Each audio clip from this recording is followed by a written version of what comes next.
Ai, que delícia. Estamos mais uma vez aqui, mais um Núcleos Pod do Núcleo de Pesquisa e Extensão em Gêneros, Culturas e Sexualidades. E estamos aqui hoje com a Fran Demetrio, porque tem travesti pós-doutora sim, senhora. Querida, super obrigada por você ter vindo ter conosco hoje. E para começar o nosso papo, eu gostaria que você se apresentasse um pouco, falasse um pouco de sua trajetória até aqui, né, para que quem estiver ouvindo a gente possa um pouco conhecer essa trajetória linda. Oi, gente, boa tarde. Boa tarde, Claudenilson. Agradeço, boa tarde, Marcelo. Agradeço pelo convite, né, para poder estar aqui nesse momento, nessa tarde, fazendo essa conversa por meio do, no CUSPOD, sim, né, e é maravilhoso.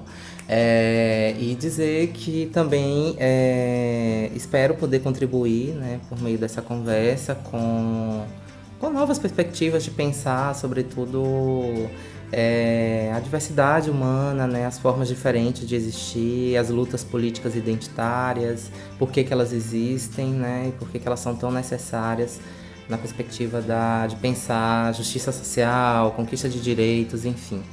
E inicialmente eu gostaria de agradecer a minha ancestralidade, né, as travestis primeiras que vieram, né, que vêm nesse momento de luta, né, e que tem fortalecido bastante o movimento de pessoas trans. Agradecer, né, ao movimento negro, à luta negra, né, afrodiaspórica, enfim, a resistência desse povo contra o racismo, né, que tem aí cada vez mais aflorado de formas bem institucionalizadas, inclusive. E agradecer a cosmovisão indígena também, que me atravessa e que me acompanha no sentido de possibilitar um saboreamento das diferentes formas de pensar, né, o mundo e as coisas. É isso. Bem, a minha trajetória, então, eu me denomino, assim, do ponto de vista de uma marcação identitária, né, ou de múltiplas marcações identitárias, porque nós não somos somente uma configuração de uma única identidade, então eu não sou só uma travesti, uma mulher trans, mas eu sou uma mulher trans, nordestina, negra, né, ou talvez afro-indígena, baiana, né, localizada numa forma de experiência que busca sempre por interespistemologias, ou seja, o diálogo dos conhecimentos, para que a gente possa cada vez mais ampliar nossas visões de mundo, né? Bem, em relação à minha trajetória direta, né, eu costumo dizer que a minha percepção de ser feminina no mundo, ela é bem anterior, né, a esse momento, né? Eu acho que em que pese para algumas pessoas trans não ser uma norma, né, que seja dessa forma, mas no meu caso ela é uma existência, é uma forma de existir que aparece nos momentos iniciais mesmo do meu desenvolvimento psicossocial, né, quando eu me percebo completamente desajustada, não que eu seja uma pessoa desajustada, mas eu percebo que o pacote existencial de códigos e símbolos que me foram dados não condiziam com a minha bagagem genética do ponto de vista não biológica necessariamente, né? Porque eu entendo que a gente pode pensar a bagagem genética também com a história pregressa que a gente carrega, que todos nós carregamos, né? Então, é por meio dessa bagagem genética que eu aqui vou usar como metáfora tanto física quanto subjetiva, né? Ou seja, subjetivamente, a minha manifestação de encontro com os símbolos do mundo é uma manifestação feminina, né? Então eu fui tentando ser esse ser feminino, mas por outro lado existe uma ordem biológica que instaurada a partir de uma regulação discursiva sobre o meu corpo, que dizia que eu não poderia exercer, né, essa outra genética, que é a genética metafísica, né? Ou seja, da minha subjetividade feminina. Eu tinha que atender a uma forma existencial meramente fadada ao meu corpo que dizem que é biológico. Ou seja, alguém dizia o que, que eu era, e esse alguém é a medicina, né? Provavelmente associada em parceria com o sistema judiciário que vai definir, né, por meio dos registros civis, o que de fato eu sou, né?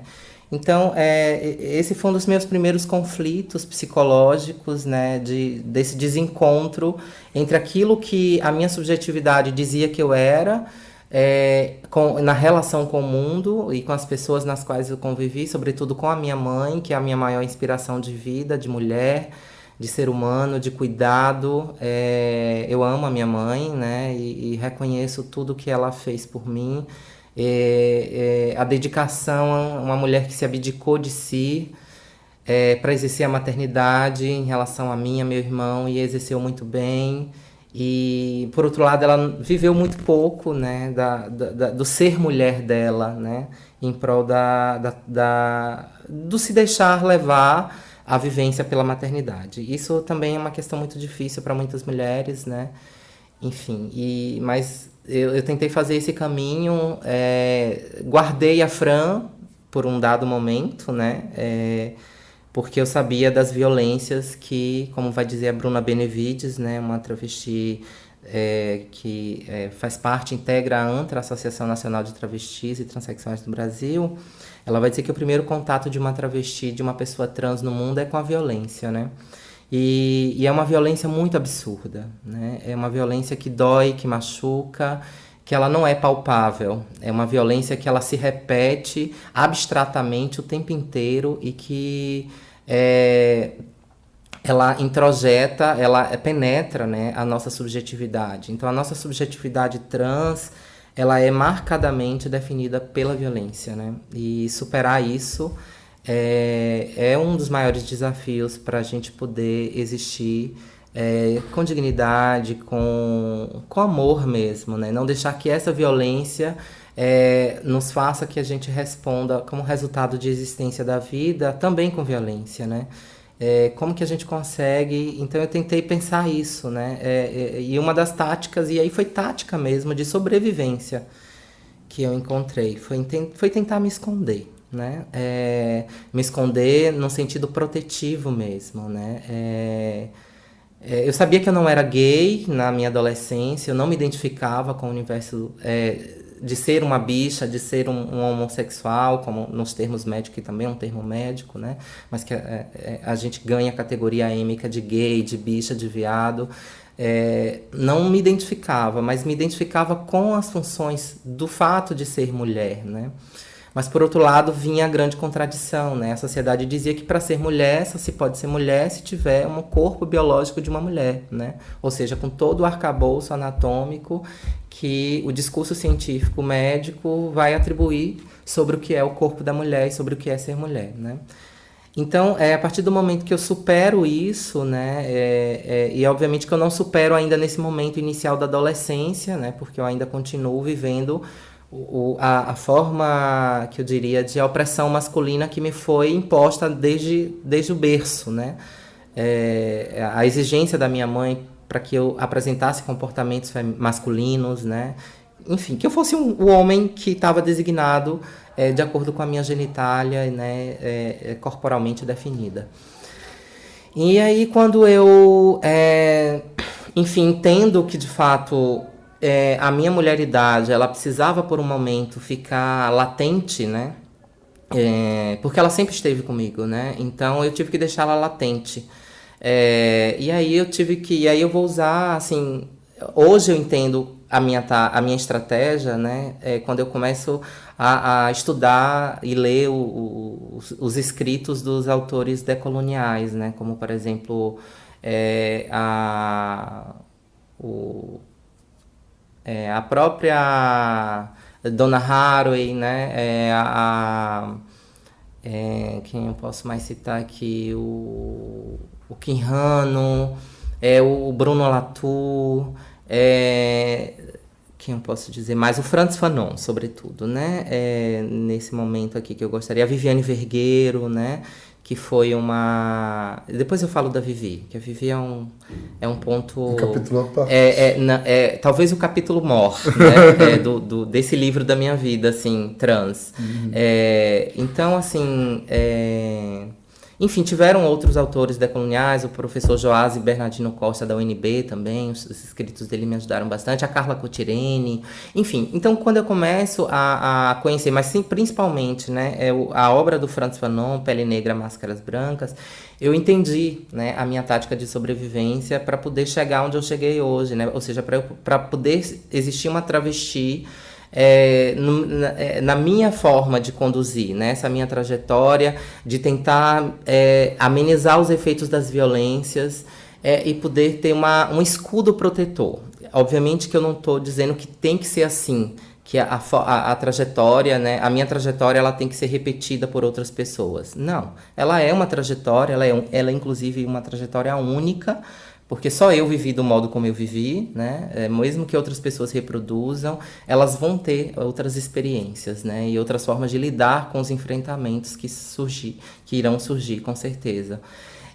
Mas eu entendo que para mim foi a melhor forma, assim, ter que usar de máscara cis numa pele trans, ou seja, uma pele trans por meio de máscara cis. Foi assim que eu consegui psicologicamente me fortalecer para poder entrar no sistema, né, e hoje poder fazer parte, na tentativa não de manter o sistema, mas de pensar outras possibilidades de reconfiguração, de modos de viver em sociedade, sobretudo com amor, com respeito, com fortalecimento dos afetos, né, com produção de conhecimento eticamente político também, porque é importante. E o interessante é que nessa minha trajetória, né, eu não entro na UFRB, que é a universidade na qual eu ensino, como uma mulher trans, né? Eu ainda entro na máscara cis. A pele trans ali, mas na máscara cis. E a UFRB foi também um lugar muito importante para me deixar à vontade, pela política institucional de inclusão, de respeito à diversidade, o próprio bacharelado interdisciplinar, que é um curso no qual eu sou professora, né, é um curso que se propõe exatamente a pensar esse desafio do diálogo entre os conhecimentos e os saberes, né?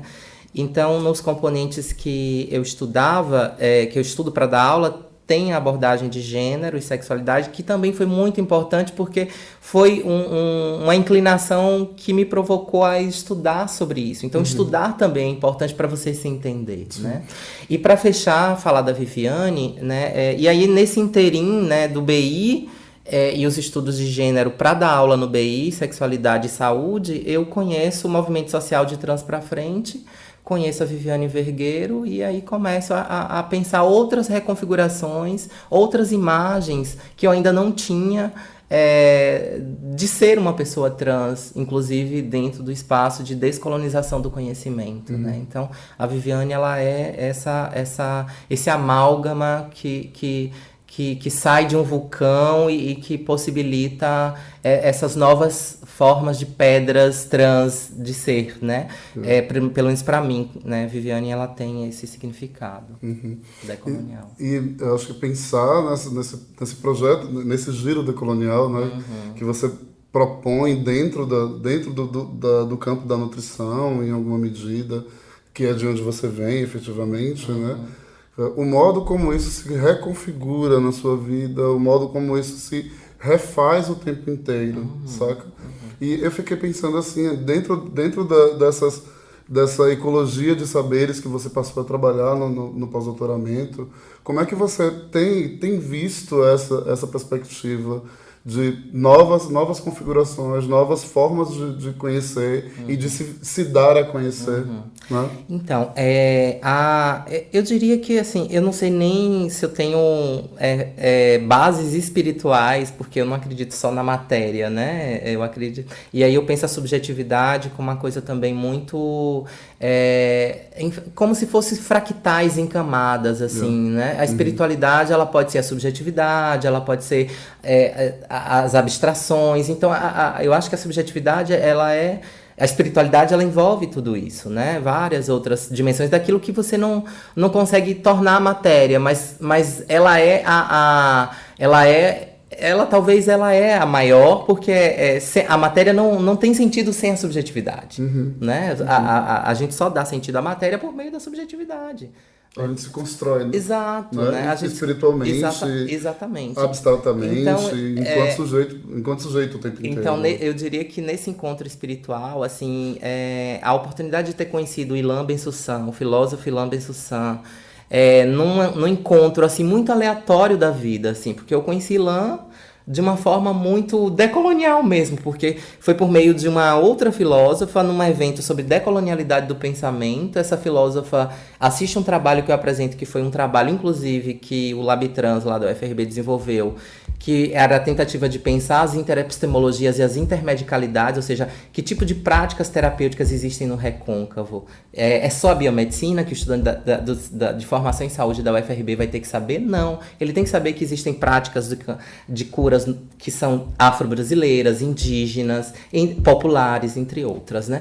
Então, a gente pensou um projeto, esse projeto foi abraçado por um artista visual chamado Tiago Botelho, que topou a ideia. Tudo confluiu positivamente porque o CCS estava comemorando 10 anos, a gente conseguiu um recurso para trazer Tiago, e Tiago veio fazer essa obra que está lá numa área de convivência do CCS, que se chama Mural Raízes Recôncavas, onde ele faz uma arte etnografia de alguns municípios do Recôncavo para tentar captar essa leitura das marcas socioculturais, né, e simbólicas do Recôncavo, e não só do ponto de vista da saúde biológica, porque parece, por exemplo, que pensar qual é o sentido, por exemplo, de um jarro numa casa de uma senhora do Recôncavo, né?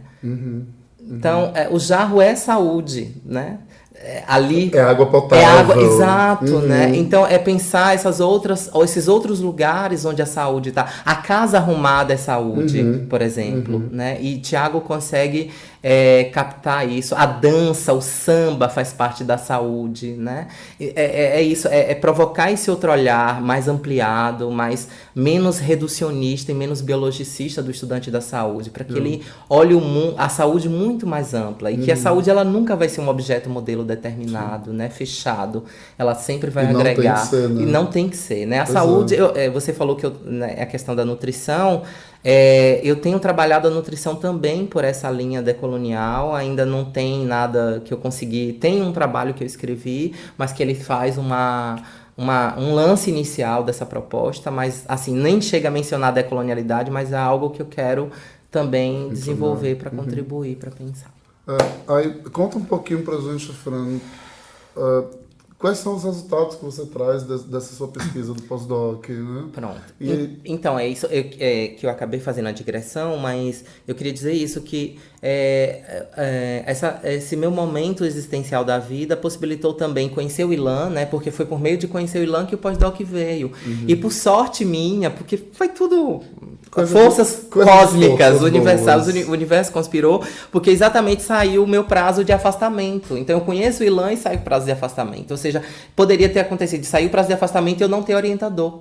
Ou seja, ter que ficar adiando esse pós-doc, como já aconteceu com outras, mas no meu caso não. Saiu o prazo, eu fui liberada e eu tinha orientador. Então o Ilan aceitou me orientar lá na filosofia e eu fui estudar direitos humanos epistêmicos, né, que era um projeto que ele havia pensado, mas que estava guardado inicialmente. E aí ele me fez a proposta de estudar esse tema e eu me desafiei, porque casou exatamente com uma discussão que eu havia mencionado para ele, desse meu lugar como episteme e estética trans dentro de uma formação em saúde.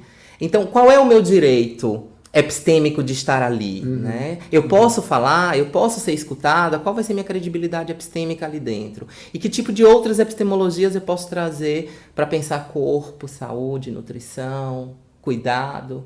Então, pensar as políticas, quais são as bases epistemológicas que têm fundamentado as políticas sanitárias, por exemplo, né? Que é uma base estritamente epidemiológica, biomédica, ainda muito dura, centrada nessas lógicas, né? Nas biológicas. Então, faltam ainda as políticas públicas de saúde, pensar as biosociabilidades, né? Ou melhor, a sociológicas, né? Serem mais também sociológicos, ou seja, partir de uma lógica social também, não somente de uma lógica biológica. Né? Fico muito feliz, Fran, super obrigada.